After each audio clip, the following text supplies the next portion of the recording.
What are the best tips for multi-day ultras? How do you layer up for colder weather? Are waterproof jackets really breathable? And what should runners carry in their first aid kits? Find out in my Q&A series answering all your trail running questions.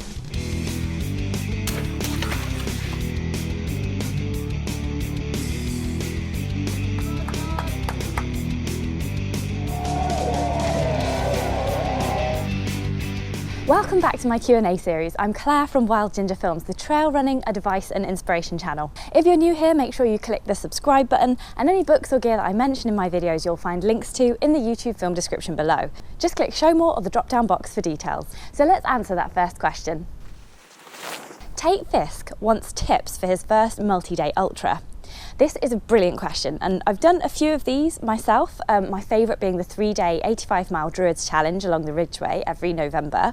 I'll give you my top 3 tips in a minute, but first of all, here's a real expert. Dragon's Back Race and Cape Wrath Ultra winner and coach, Marcus Scotney, with his best advice. Number 1, take day number 1 very easy. Don't go out racing it really hard. Remember, you have many more days racing ahead after day 1. Obvious, I know that it sounds, but you'll see people who will go off really quickly on day 1, and unfortunately you're going to pay for it a bit later on. Make sure you pace it. If it feels easy, you've got the pace right. My second tip, nutrition. Completely nail down the nutrition you're going to eat every day on the move. You really need to make sure that the food you're taking for each day is something you're going to enjoy. Also make sure there's a mixture of sweet and savoury. There's nothing worse than just trying to live off sweets for like 5 days of a Dragon's Back, or even manage 8 days on Cape Wrath. Make sure you mix it up.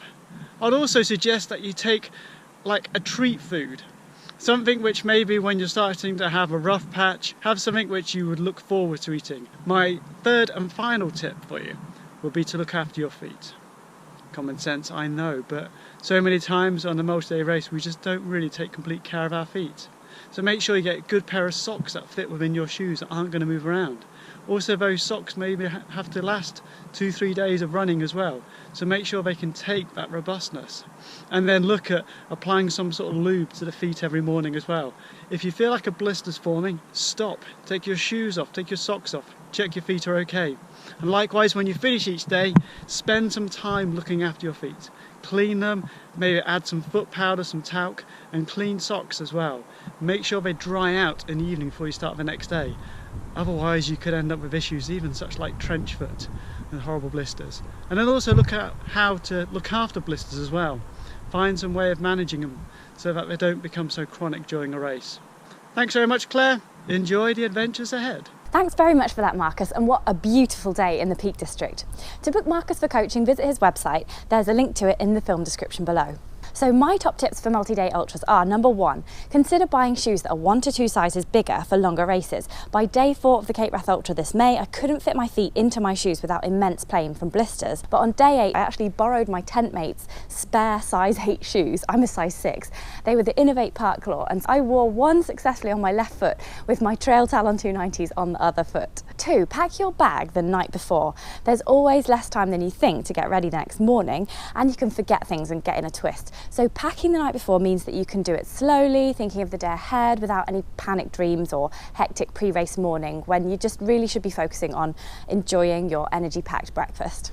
Number 3, get friends and family to write you a short note to open each morning to motivate and inspire you when it starts to get tough. Usually this is about by day 3, but it depends on the length of the race. So races like the Marathon des Sables, Dragon's Back and Cape Wrath Ultra all have messaging services on their websites where supporters can write in and they can print them out, and the organisers leave them in your tent for you to get back to. So I loved getting mine from my running club friends on the Cape Wrath Ultra, and it really helps you get through any tough patches. Question number 2, Sean Davies and Kit Wong both want to know how to layer up for colder weather. So here's what I wear. A vest, first of all, if it's really cold, and long enough so that I can tuck it into my leggings because I hate cold kidneys. A t-shirt or long sleeve base layer, depending on temperature. You'll have your own temperature levels and you'll work that out with experience, but if in doubt, go for a slim long sleeve layer with a zip for ventilation, and you can always roll up the sleeves. Windproof. I use windproofs a lot. They are so warm for their weight and very packable. Gloves, I really rate knitted fingerless gloves for winter running, but this is because I'm often filming and I need to access my iPhone quickly. They dry quicker than you think. This pair is from Peru and made from alpaca or llama wool, so they're very comfy, very warm and dry reasonably quickly. Headwear, I'm a massive visor fan for summer, and in winter this changes to a buff like this Run 1,000 Miles one. I prefer this to a full-on hat because I usually get too hot in a hat. If you get too hot in the buff, you can take it off and wrap it easily around your hand. A mid-layer. This will go in my bag, in a dry bag, and I use a Berghaus Vaporlight Hypertherm. If it's really, really cold or I've stopped, I'll put this on, and it's rare that I'll run in this, but I have done before, and you get really, really warm really quickly. Waterproof. So I've got a few different waterproofs that I use for different things. So if I'm going into remote mountains, I'll wear a bomb-proof 300-gram mountaineering jacket from Rab. See my film here for more details on this. But if it's just an emergency waterproof for a short run, I take one that weighs, quite frankly, a flabbergasting 127 grams from North Face, the nearly naked jacket. However, I wouldn't want to rely on this jacket for days on end of cold, wet running in Scotland. Leggings wise, I don't usually layer up my legs. I choose the leg length and I sort of go with it. I find 3/4 tights are a good option for is it cold or not cold conditions, but if it's definitely very cold, I'll go for full length tights, and you can even get thermal tights with a thicker fleecy type lining for really cold, snowy conditions. Waterproof trousers, these go on over the top if it gets cold or windy or starts raining. It's definitely worth investing in a pair specifically designed for running, like these OMM Kamleika Pants, as they are stretchy, which is vital. Footwear, so I've covered waterproof socks and waterproof trail shoes in this previous Q&A here, so find out more about using those for winter conditions. I hope that helps you start off your own experiments really, and if in doubt, just always take more rather than less and carry an extra layer in your pack, because you can always strip off, but you can't wear what you haven't got. So question 3, Kirsty says when she goes hiking, she wears a waterproof and it's fine. But when she's running and wearing a waterproof, she gets so hot and sweaty anyway that it doesn't seem worth wearing one. So my answer to this is that yes, I do agree. If you're running in a waterproof, you'll definitely get hot and sweaty unless it's absolutely pouring down and looking to be set in for hours. I put mine on the moment I think that the rain is wetting me more than my sweat, or at the point where I think I'll start to get cold soon, as this is what the waterproof is preventing. You'll be warm and wet, but you won't be dry, and you'll be also protected from the chilling wind. Trying to judge the moment just before you get too cold, however, is quite a dangerous game to play in the mountains, as you can get to the point where your hands are just too cold to do up the zip. So put your waterproof on slightly earlier than you think and get the zip just done up just slightly at the bottom, leaving the rest open to ventilate. Sometimes, if I think the rain won't last too long, I put the waterproof on over everything else, including my backpack. You look very odd, but hopefully nobody will be out in the rain, or they'll be too turtled in their own hood to notice you. Question 4, what should runners take in their first aid kit? And can I recommend a survival foil blanket? If you're preparing a first aid kit for a race, they will probably specify what's needed in the mandatory kit list. So look at this one from the Cape Wrath Ultra. It says your personal first aid kit should include plasters, antiseptic ointment, tick remover, and tape as a minimum, but they also specify a mandatory blister treatment kit with lots more dressings and tape, which you probably won't need on your regular training runs. However, lists like this are super useful, as you can pick and choose from it for your own future training runs and races. I don't do this every single time, but it's a really good idea to take a first aid kit wherever you go, whenever you go running, however far, because it's not just for you. You might come across an injured pedestrian, cyclist, or a fellow runner that you want to help out too. I'm a qualified first aider at my running club Stamford Striders, and we take a whole bum bag of useful kit like this.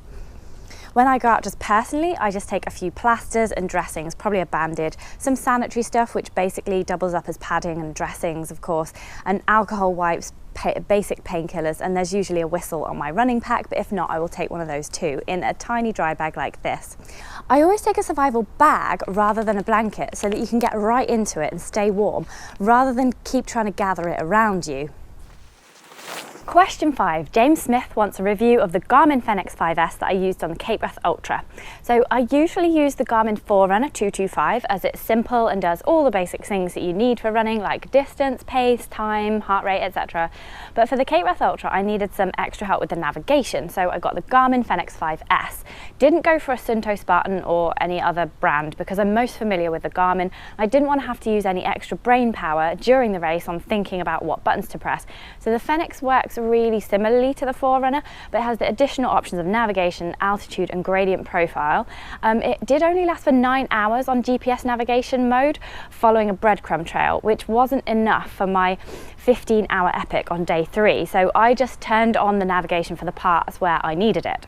So to use the navigation function on this watch, you need to download a GPX file of your route, and this was really faffy, as you also have to download Garmin Connect for this, and the official race GPXs for some reason didn't upload. However, one of the competitors had went and mapped them all out again in Garmin Connect, and hey presto, each of the 8 days became a squiggly grey line on this tiny watch face. So it's not amazing navigation, it's just a wiggly line with an arrow on it and no other features whatsoever. So you can't work out where you are on the map with it if you're totally lost, but you can tell if you're going in basically the right direction or if you're off the course, depending on how accurately you plotted the course. You also have to take the GPX file with a pinch of salt. Once we were running on a really good track alongside a loch in the general direction of the breadcrumb trail, but the watch kept beeping at me to move over to the right and run through the pathless shrubbery to stick exactly to the track. So you do have to use a bit of common sense when using the navigation on this watch. I found that navigating on a watch like this is nowhere near as good as downloading the View Ranger app on your smartphone, which my friend had, which works even without mobile signal, and you can see exactly where you are on an OS map, which takes up the whole smartphone screen. It then works like a sat nav in the mountains rather than blindly following a grey line with no features on, which did actually scare me a bit. The gradient profile screen is great though. You can see the hills that you've passed and the ones that are still to come on the route and how steep or long they are, and I really like this feature for ticking off the day's major climbs. But if you're trying to save battery life and only turning on the navigation sporadically, you won't see the whole profile on the screen, only the parts where you've had the navigation turned on, which can be a little bit confusing. So next time I would get a View Ranger on my phone and a really bomb-proof, waterproof case for it. So I hope that helps you, James. So many of you are asking me questions on here. It's absolutely fantastic. To fit them all in, here are some of the shorter ones, which I'll answer as quick as I can. Mark Wood says, will I be testing the Alpkit Arteloo 10-litre pack? Yes, lots of other people wanted me to review this pack too. It's a popular budget option, only £48 from a good British outdoor brand. So it's the film before this one. It came out on Tuesday at 1 PM, so enjoy. Enduro Roads Endub says, can I do a best stretches for runners film like my quick kettlebell exercise videos that you can see here? Yes, this is a great idea. Keep watching, everybody. Acfin Eco says, love the map. So I totally agree. This map is awesome. It's the backdrop to some of my indoor films, and it was from Love Maps On, and it's pretty straightforward to put up. Watch the film here. So Pete Delphin wants a review of my OMM waterproof trousers. So yes, that's also a great idea. I'll get that on the list. But in the meantime, they're about 180 grams for a size small. They're made of stretchy waterproof fabric so you can actually run in them. And they're the best I've tried so far. So if you're keen to check them out, there's a link to them in the film description below. Pete Wright wants to know how the zips hold up on cheaper packs when the pack is full. So yes, this is a great question. The zips on cheaper packs can be a little bit more, how shall I put it, delicate. The very reasonably priced Runhill packs that I tested recently felt robust, but the Lidl and Aldi packs that I tested before them definitely felt dicey. So this is one of the reasons why you would go for a slightly more expensive pack, as the build quality should be higher, and if there is a fault, then you've got more clout with a manufacturer who should provide a replacement or a repair. MD George wants advice on bottles that don't have a horrible plasticky taste. Well, that is a tricky one, and I have put a link to my favourite Salomon bottles in the film description below, but to be honest, all of them taste a bit plasticky, and if you put an electrolyte tablet in there, it goes some way to disguising the taste. Hope that helps. So this week's random thing that I saw, which was cool, is that I got sent some really delicious chocolate designed especially for runners by Carol Armitage. I'm so proud of myself for not eating the whole lot while reporting at the Ring of Steel Sky Race the other weekend. It was really hard, as this is really delicious chocolate of the type that sort of makes you think twice about buying normal chocolate from the supermarket ever again. So Carol is promoting dark chocolate with various nutty, fruity, seedy and spicy additions as a good source of energy and recovery fuel for runners. So obviously when eaten in moderation. So I, for one, am very keen to agree with Carol because these are very tasty. My favourite being the Positivity Booster chocolate with cacao nibs, smoked salt and blue corn flour, which are good for serotonin, dopamine circulation and providing electrolytes and treating water retention respectively. It was delicious. Thanks, Carol. There's also a hot chocolate shot, which was powerfully delicious. So take a look at her website, which is in the film description below. It's question time, and last week I asked you what your most beloved item of kit was and why. So I really liked Hugo Kramer's comment. He likes his Ultimate Direction FKT pack and buffs because they have so many uses and weigh next to nothing. I totally agree, Hugo. Buffs are so useful. So my question for you this week is, now that you know that I enjoy a nice dark chocolate treat after running, what is your favourite post-run treat? Put your answers in the YouTube comments below and I'll read out the best one in next week's Q&A. If you've got any more trail running questions, do also type them below. Subscribe if you haven't already and click the notifications bell so you don't miss out on any new trail running videos. So thank you for watching, enjoy your next run, and I will see you on the trails.